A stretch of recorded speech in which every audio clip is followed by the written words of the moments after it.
භාග්‍යතුන් වහන්සේ වළඳන දිහා බලාගෙන ඉන්න ආසයි දකින්න ඕන කෙනෙකුට. සාමාන්‍ය කෙනෙකුට කෙනෙක් බලාගෙන ඉන්නට කැම කන්න අපහසුයි. බලාගෙන ඉන්නවා නම් මොකද මට අවශ්‍ය විදිහට නිදහසේ වළඳන්න ආහාර ගන්න නැහැනේ. ඒගොල්ලෝ බලාගෙන ඉන්නවා. ඒකට මම ආහාර පිට කටේ තියාගන්න හැටි කොහොම හිතයිද? මං හපන හැටි කොහොම හිතයිද?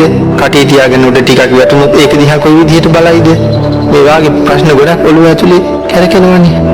ඒ හින්දා කෙනෙක් එක එල්ලේම මං ආහාර ගන්න දිහා බලාගෙන ඉන්නවා කියලා හිතුනොත් අපිට ඒ වැඩේ අපහසු වෙනවා. මොකද භාග්‍යතුන් වහන්සේ ආහාර ගන්න දිහා කවුරු බලාගෙන හිටියත් භාග්‍යතුන් වහන්සේට අපහසු නෑ.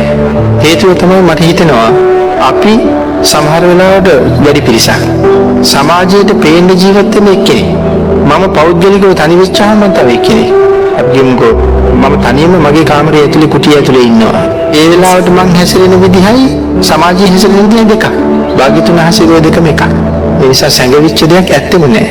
ඒ නිසා භාග්‍යතුන් වහන්සේ වළඳනකොට ලක්ෂයක් බලාගෙන හිටියොත් භාග්‍යතුන් වහන්සේට ඒක බාධාවක් වෙන්නේ නෑ.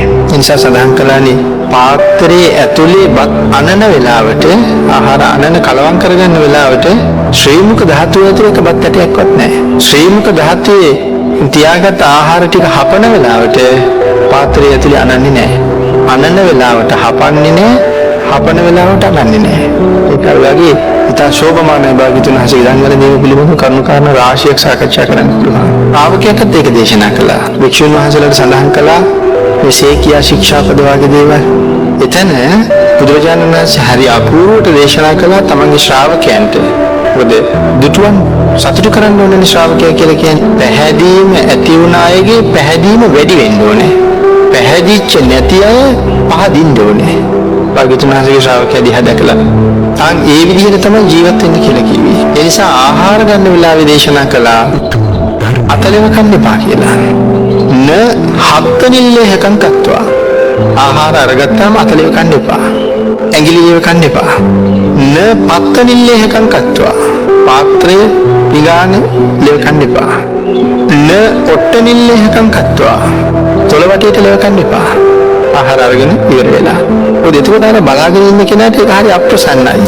චපු චපු කාරකම් බුද්ධිසාමි ආහාර ගන්නකොට න චපු චපු කාරකම් බුද්ධිසාමි කටින් හඬක් නගන්න එපා. චපු චපු හඬ යන විදිහට ආහාර ගන්න එපා.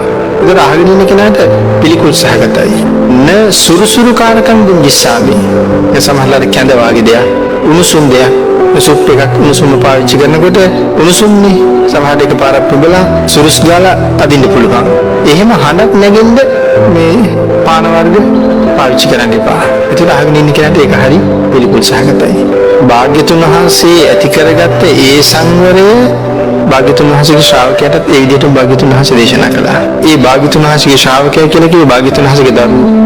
ඒතර භාග්‍යතුන් වහන්සේගේ පුත්තු මහරහතන් වහන්සේලා. මහරහතන් වහන්සේ කියන්නේ සඳහන් කළේ භාග්‍යතුන් වහන්සේගේ ලයෙන් උපන් කියලා.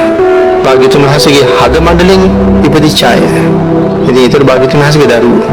ඒ නිසා අම්මා කෙනෙක් තාත්තා කෙනෙක් දරුවෙකුට යම්සේ මේ සමාජය තුළ යහපත් වෙන්න උපදෙස් දුන්නද ඊට වඩා කෝටි ප්‍රකෝටි වාරයකින් භාග්‍යතුන් වහන්සේ යහපත් වෙන්න උපදෙස් දීලා තියෙනවා. සමාජයේ යහපත් වෙන්න විතරක් නෙමෙයි සංසාරෙම යහපත් කරගන්න. ඒ නිසා භාග්‍යතුන් වහන්සේගේ හැම පැවැත්මක්ම මනාවූපයක්මක් කියලා දේශනා කළේ තමන් වහන්සේගේ අවතුම් ප්‍රවතුම් සේම ශ්‍රාවකයන්ට එහෙමම දේශනා කළා. ඒ නිසා ශ්‍රාවකයෝ භාග්‍යතුන් වහන්සේට පුදුම විදිහට ගරු කළා.